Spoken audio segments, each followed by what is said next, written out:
Olha aí, pessoal.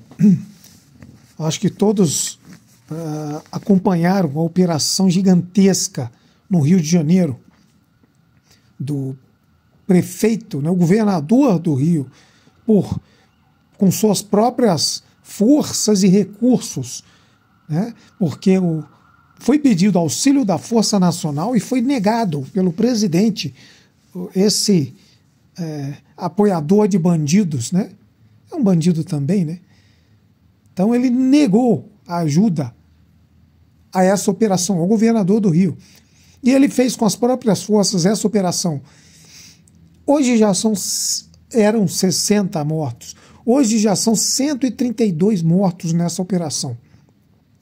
A maioria bandidos. Infelizmente, tivemos algumas perdas de pessoas de bem, né, por vítimas de bala perdida. Infelizmente, acontece, fica no meio do fogo. E 4 policiais tombaram. Mas o governo do Rio de Janeiro está fazendo a sua parte. Está indo em frente, está combatendo o crime com força e honra. Está defendendo a população do Rio. Enquanto o governo federal apenas solta os bandidos, comemora bandidos soltos nas audiências de custódia. Vejam só.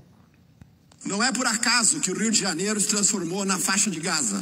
A mega operação da Polícia Civil do Rio de Janeiro e da Polícia Militar contra o tráfico de drogas. O governador pediu ajuda do presidente Lula para que o exército apoiasse a operação. O presidente Lula negou. É o presidente dos traficantes. 64 mortos. 56 traficantes vítimas dos usuários. 4 pessoas mortas por bala perdida e 4 policiais. E as condolências às famílias dos policiais mortos. Meu pesar às famílias dos inocentes mortos. Por 56 bandidos, espero que o inferno lhes aplique o castigo que a justiça brasileira não aplicou. Os bandidos utilizaram drones para lançar bombas na população civil e nos policiais. Podemos chamar, então, o Comando Vermelho de organização terrorista? Ou ainda é cedo? Os vagabundos utilizaram armamento militar.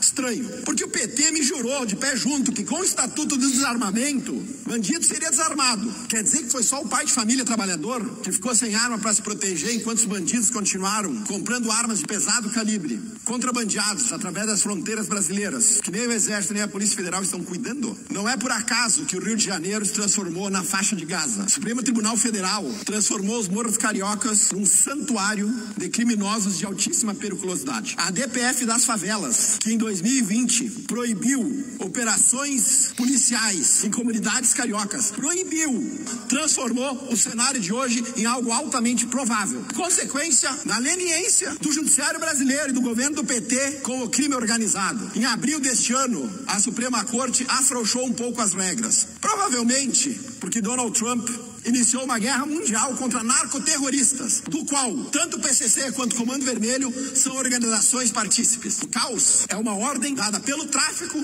para que seus meninos, os meninos do tráfico, como eram os meninos que roubavam o celular, os meninos do Lula, descessem dos morros para tocar terror na população carioca. Essa é uma tática já conhecida da esquerda.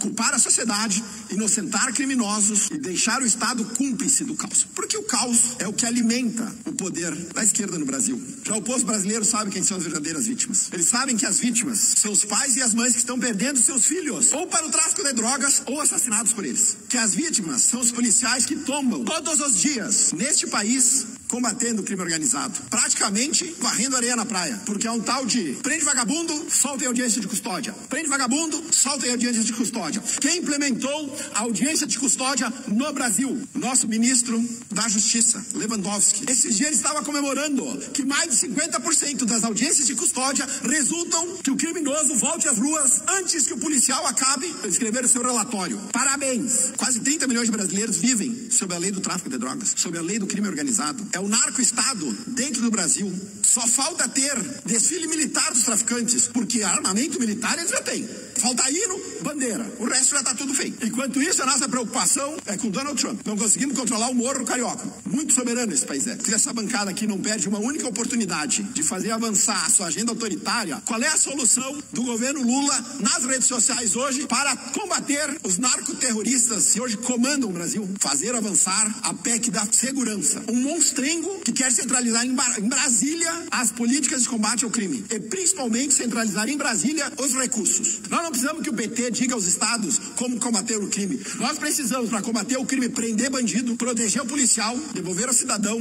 a coragem de ele andar nas ruas à noite. Ou seja, para nós combater o crime organizado no Brasil, nós precisamos tirar o PT do poder. Pois é, né? Enquanto o Trump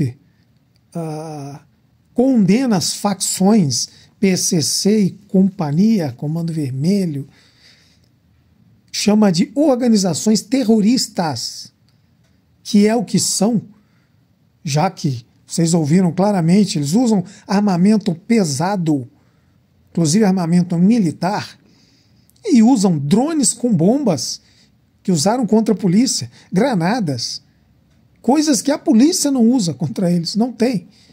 E os bandidos usam. Isso não é uma organização criminosa. Enquanto o Trump chama-os de organização criminosa, organização terrorista, Lula simplesmente diz que os traficantes são apenas vítimas dos consumidores. Esse é o presidente.